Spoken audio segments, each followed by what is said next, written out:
इस वीडियो में हम टीजीटी और पीजीटी में बार बार पूछे जाने वाले प्रश्न लेकर के आए हैं। तो कौन कौन से ऐसे क्वेश्चन हैं जो बार बार पूछे जाते हैं टीजीटी और पीजीटी में घुमा घुमा करके, चलिए देख लेते हैं। पहला क्वेश्चन है, निम्नलिखित में से किसका जेनेटिक पदार्थ आरएनए होता है? चार ऑप्शन आपके सामने दिए गए हैं और पूछा गया है, RNA as a genetic material is found in which of the following? Plasmodium, staphylococcus, HIV, bacteriophage. कौन सा ऑप्शन सही होगा? सोचिए और बताइए। पीजीटी 2004 में पूछा गया और फिर 2013 में पूछा गया, और ये जो क्वेश्चन पीजीटी में आते हैं यही क्वेश्चन टीजीटी में भी घुमाकर पूछ लेते हैं। इसलिए ये मत सोचना कि केवल पीजीटी में पूछा जाएगा, टीजीटी में भी आ सकता है।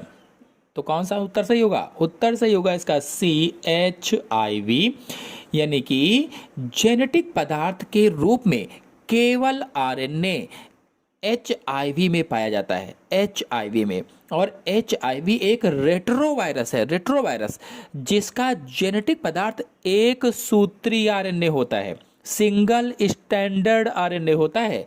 जबकि बैक्टीरियोफेज वायरसों में जेनेटिक पदार्थ DNA या कभी कभी RNA होता है। चलिए नेक्स्ट क्वेश्चन पर आते हैं। नेक्स्ट क्वेश्चन है, कॉलीफेज 5x174 में होता है, क्या होता है? 2 सूत्री RNA, 1 सूत्री RNA, 2 सूत्री DNA, 1 सूत्री DNA। देखिए मैंने कहा था कि जो टीजीटी में पूछा जाता है वो पीजीटी में पूछ लिया जाता है, जो पीजीटी में पूछा जाता है वो टीजीटी में भी पूछ लिया जाता है। देखिए ये पीजीटी 2010 में आया और इसके पहले यही क्वेश्चन टीजीटी बायोलॉजी 2005 में पूछा गया था। तो इस वीडियो में हम बार बार पूछे जाने वाले क्वेश्चन को लेकर के आए हैं।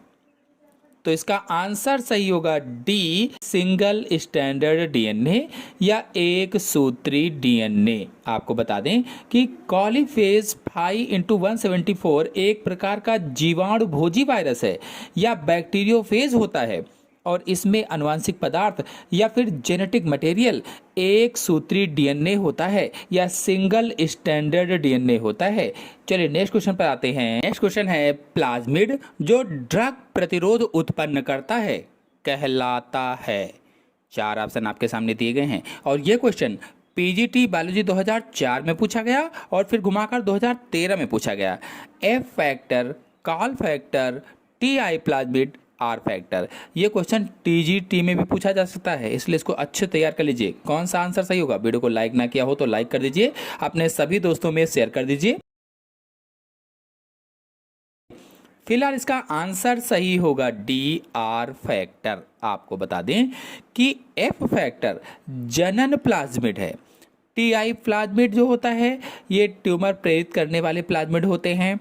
जो कॉल फैक्टर है विष उत्पन्न करने वाले प्लाज्मिड हैं। जो R फैक्टर है एंटीबायोटिक औषधियों से प्रतिरोधकता प्रदान करने वाले प्लाज्मिड होते हैं। नेक्स्ट क्वेश्चन है, प्लाज्मिड हैं, प्लाज्मिड क्या है? Plasmid are. ये क्वेश्चन टीजीटी बायोलॉजी 2002 में आया, 2005 में आया, 2013 में आया। इतना ज़्यादा इंपॉर्टेंट है क्वेश्चन, 3 बार पूछा गया, 2002, 2005, 2013 क्वेश्चन आ सकता है। कौन सा आंसर सही होगा? सोचिए और बताइए। तो आंसर सही होगा इसमें से बी, जीवाणुओं में गुणसूत्रों के अतिरिक्त पाया जाने वाला आनुवंशिक पदार्थ प्लाज्मिड कहलाता है। आपको बता दें कि प्लाज्मिड प्रोकैरियोटिक जीवों जैसे कि जीवाणु होते हैं, तो जीवाणुओं में केंद्रकीय DNA के अतिरिक्त एक और आनुवंशिक पदार्थ पाया जाता है, एक एक्स्ट्रा क्रोमोसोमल मटेरियल या जेनेटिक मटेरियल होता है जिसे प्लाज्मिड कहा जाता है। नेक्स्ट क्वेश्चन पर आते हैं। एक छोर पर कसाब के एक गुच्छे वाला जीवाणु कहलाता है। Bacteria having a tuft of flagella at one end are called. देखिए ये क्वेश्चन टीजीटी बायोलॉजी 2004 में पूछा गया और इसके बाद यही क्वेश्चन टीजीटी बायोलॉजी 2021 में भी पूछा गया था। तो 2 बार क्वेश्चन पूछा गया, इंपॉर्टेंट क्वेश्चन है। तो इस वीडियो में हम बार बार क्वेश्चन पूछे जाते हैं जो उनको लेकर के आए हैं। क्वेश्चन का आंसर क्या सही होगा आप लोग कमेंट बॉक्स में बताएं। इस क्वेश्चन का आंसर हम बताने के लिए आपको दे रहे हैं, आप सभी लोग इसका उत्तर कमेंट बॉक्स में जरूर बताएंगे। चलिए नेक्स्ट क्वेश्चन पर आते हैं। जीवाणुओं में श्वसन क्रिया का स्थान होता है।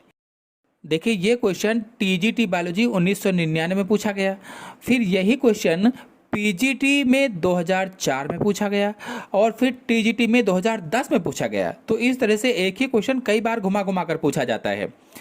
तो इसमें कौन सा आंसर सही होगा? Site of respiration in bacteria. तो आंसर सही होगा इसमें से सी, मीसोसोम होता है। आपको बता दें कि जीवाणुओं में श्वसन क्रिया मीसोसोम पर होती है। क्यों होती है? क्योंकि मीसोसोम में इससे संबंधित एंजाइम पाए जाते हैं और मीसोसोम प्लाज्मा मेम्ब्रेन के फैलाव से बनता है। नेक्स्ट क्वेश्चन पर आते हैं। नेक्स्ट क्वेश्चन है, क्रूसीफर्स में श्वेत रस्ट उत्पन्न होता है पीथियम द्वारा, ऑस्ट्रेलेगो द्वारा, पक्सिनिया द्वारा, एल्ब्यूगो द्वारा। देखिए टीजीटी 1999 में आया था और फिर वही क्वेश्चन घुमाकर फिर 2013 में आ गया। तो एक एक क्वेश्चन कई बार पूछा जाता है। तो इस वीडियो में हम ऐसे क्वेश्चन ले रहे हैं जो कई बार पूछे जाते हैं, बार बार पूछे जाते हैं। White rust of crucifer is caused by, कौन सा आंसर सही होगा? तो आंसर सही होगा इसका डी, एल्ब्यूगो द्वारा। आपको बता दें कि क्रूसीफर्स में श्वेत रस्ट या white rust of crucifer Albugo Candida द्वारा उत्पन्न होता है, एल्ब्यूगो कैंडिडा द्वारा। और यह वास्तविक रस्ट नहीं होता है। Black rust of crucifer Puccinia graminis द्वारा उत्पन्न होता है। वास्तविक रस्ट पक्सिनिया द्वारा ही उत्पन्न होता है, जबकि यहाँ पर वास्तविक रस्ट की बात नहीं कही गई। यहाँ पर क्रूसीफर में श्वेत रस्ट उत्पन्न होने की बात कही गई थी, इसलिए ऑप्शन से होगा डी। नेक्स्ट क्वेश्चन पर आते हैं। विषम जालिकता सर्वप्रथम किस कवक में ज्ञात हुई? Mucor, Aspergillus, Puccinia, Albugo. कौन सा आंसर सही होगा? देखिए टीजीटी 2002 में आया था, फिर वही क्वेश्चन पीजीटी 2010 में आ गया। तो टीजीटी और पीजीटी में घुमा घुमा कर क्वेश्चन वही पूछे जाते हैं जो कुछ इंपॉर्टेंट ज़्यादा होते हैं।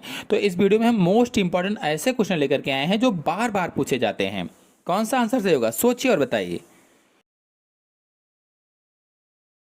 तो आंसर से होगा इसमें से पहला म्यूकर। आपको बता दें कि विषम जालिकता की खोज एक्सेली नामक वैज्ञानिक ने सर्वप्रथम म्यूकर मेसिडो नामक कवक में की थी और कवकों में आनुवांशिक रूप से भिन्न दो सूत्र पाए जाने वाले विषम जालिकता कहलाते हैं। इनमें फ्यूजन दो भिन्न सूत्रों के बीच में होता है। नेक्स्ट क्वेश्चन पर आते हैं। नेक्स्ट क्वेश्चन है, मशरूम का वह भाग जो जमीन के ऊपर दिखाई देता है वह है एक जाइगोस्पोर, बेसिडियोकार्प, एस्कोकार्प, एस्कोगोनियम। देखिए 2004 में दोनों आए, टीजीटी में पीजीटी में भी। कौन सा आंसर सही होगा इसमें से सोचिए और बताइए।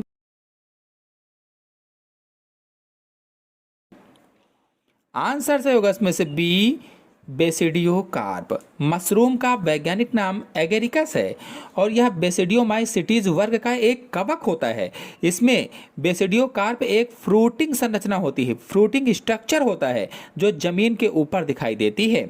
इसमें बीजाणुओं का निर्माण होता है या स्पोर्स का निर्माण होता है। नेक्स्ट क्वेश्चन पर आते हैं।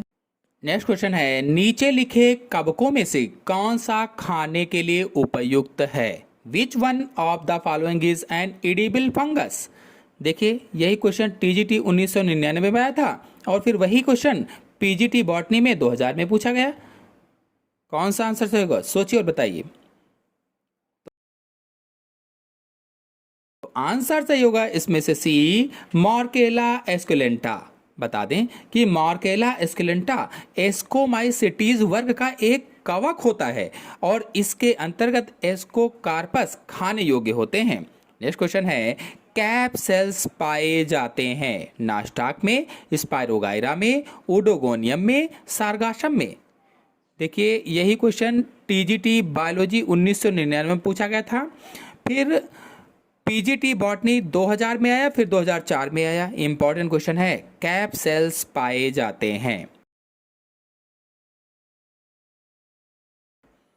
तो आंसर सही होगा इसमें से सी, ओडोगोनियम में पाए जाते हैं। यानी कैप सेल्स ओडोगोनियम शैवाल में पाए जाते हैं और ओडोगोनियम तंतुवत अशाखित होता है, अशाखित। इसमें कुछ कोशिकाओं की बनी तिर्यक पट्टी पाई जाती हैं। ये कोशिका विभाजन के बाद एक टोपी जैसी संरचना बनाती हैं जिसे एपिकल कैप कहा जाता है। नेक्स्ट क्वेश्चन है, अधिकतर लाइकेन्स में कवक सहयोगी सदस्य होता है। In the most lichen the fungal component are member of PGT botany 2011 में पूछा गया था, फिर वही क्वेश्चन घुमाकर टीजीटी बायोलॉजी 2021 में पूछ लिया गया। तो सोचिए और बताइए कौन सा आंसर सही होगा। तो आंसर सही होगा इसमें से पहला, एस्कोमाइसिटीज। बता दें कि कवक के साथ शैवाल का सहचर लाइकेन कहलाता है। और आपको बता दें, एस्कोमाइसिटीज है, फाइकोमाइसिटीज है, बेसिडियोमाइसिटीज है, या कोई भी कवक है, कोई भी शैवाल है, सब पर हमारे चैनल में वीडियो अपलोडेड है। आप लोग चाहें तो सर्च करके देख सकते हैं एस्कोमाइसिटीज, स्पेस छोड़िए, बायोलॉजी साइंसेस के वीडियो आ जाएगा, देख लीजिए। फिर अगला क्वेश्चन है, सैक एक अच्छे सूचक हैं जल प्रदूषण के, वायु प्रदूषण के, ध्वनि प्रदूषण के, उपर्युक्त सभी। कौन सा आंसर सही होगा, सोचिए और बताइए। Lichens are good indicator of. देखिए ये क्वेश्चन पीजीटी बॉटनी में 2000 में आया, फिर 2003 में आया, और फिर यही क्वेश्चन टीजीटी बायोलॉजी 2013 में पूछा गया। तो इंपॉर्टेंट क्वेश्चन है, कौन सा आंसर सही होगा, सोचिए और बताइए। तो आंसर सही होगा इसमें से बी, वायु प्रदूषण के। बता दें, सैक कहो चाहे लाइकेन कहो, एक ही बात है। तो सैक या लाइकेन वायु प्रदूषण के अच्छे सूचक होते हैं, या फिर वायु प्रदूषण के इंडिकेटर होते हैं। ये प्रदूषित वातावरण में तेजी के साथ नष्ट होने लगते हैं और वायु प्रदूषण का संकेत देते हैं। नेक्स्ट क्वेश्चन पर आते हैं। नेक्स्ट क्वेश्चन है, लिटमस एक प्राकृतिक रंजक है जो प्राप्त होता है। चार ऑप्शन आपके सामने दिए गए हैं, कौन सा ऑप्शन सही हो सकता है। पूछा गया है, litmus a natural die is obtained from. शैवाल से, कवक से, लाइकेन से, काई से। देखिए ये क्वेश्चन पीजीटी बॉटनी 2000 में पूछा गया, टीजीटी बायोलॉजी 2004 में पूछा गया, और फिर यही क्वेश्चन घुमाकर 2013 में पूछा गया। तो आप देख लीजिए कि वही क्वेश्चन बार बार घुमा करके टीजीटी पीजीटी में आ रहा है। तो इस वीडियो में मैंने वही क्वेश्चन लिए हैं जो बार बार पूछे जाते हैं। तो इसका आंसर सही होगा सी, लाइकेन से। बता दें कि प्राकृतिक रूप से प्राप्त लिटमस का स्रोत रोसेला वंश के लाइकेन से है, रोसेला वंश के लाइकेन से। और लिटमस एक रंजक होता है जिसका उपयोग रासायनिक पदार्थों का पीएच ज्ञात करने के लिए किया जाता है, पीएच ज्ञात करने के लिए। नेक्स्ट क्वेश्चन है, वॉलवॉक्स कॉलोनी की संरचना होती है गोलाकृति, अंडाकार, चपटी, बेलनाकृति। The shape of the colony of Volvox is.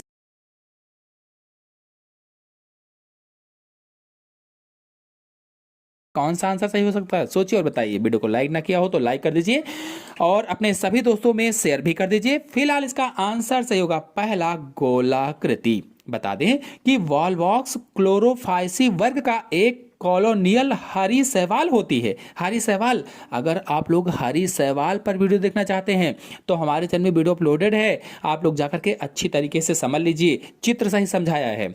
आपको बताते चलें कि इसकी कॉलोनी का आकार गोलाकार होता है और यह कॉलोनी खोखली होती है जिसमें कोशिकाओं की संख्या निश्चित लगभग में 500 से 60,000 तक होती है और इसकी कॉलोनी को सिनोबियम कहा जाता है, सिनोबियम।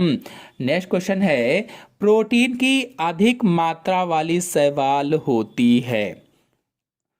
कौन सा आंसर से होगा, प्रोटीन रिच एल्गी इज।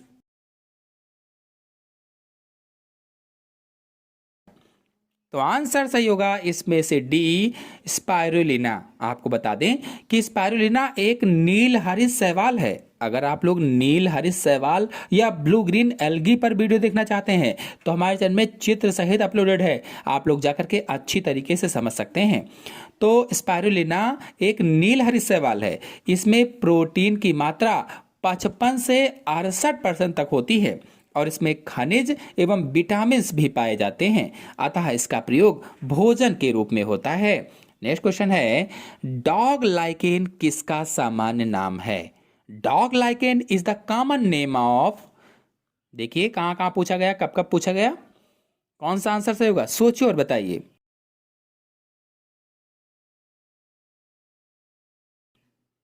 तो आंसर सही होगा इसमें से बी, पेल्टीजेरा में। बता दें पेल्टीजेरा कैनिना को डॉग लाइकेन कहा जाता है। पेल्टीजेरा कैनिना को क्या कहते हैं? डॉग लाइकेन कहते हैं।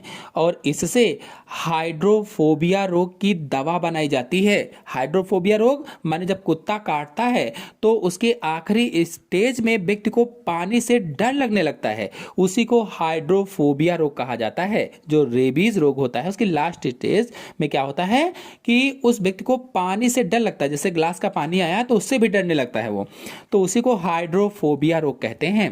नेक्स्ट क्वेश्चन है अगार अगार का महत्वपूर्ण स्रोत है। Important source of agar agar is, कौन सा आंसर सही हो सकता है? सोचिए और बताइए।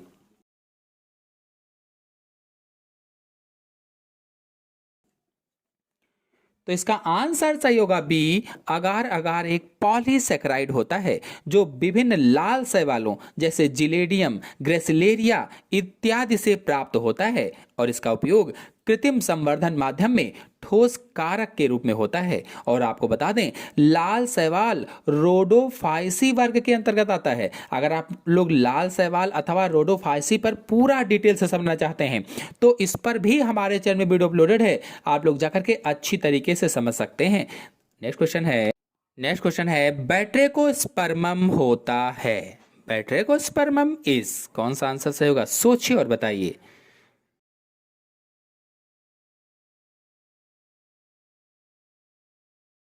आंसर सही होगा इसका सी। आलवण जलीय लाल शैवाल होता है। नेक्स्ट क्वेश्चन है निम्न में से कौन एक जलीय जाति है? जलीय जाति बताना है कौन सी है।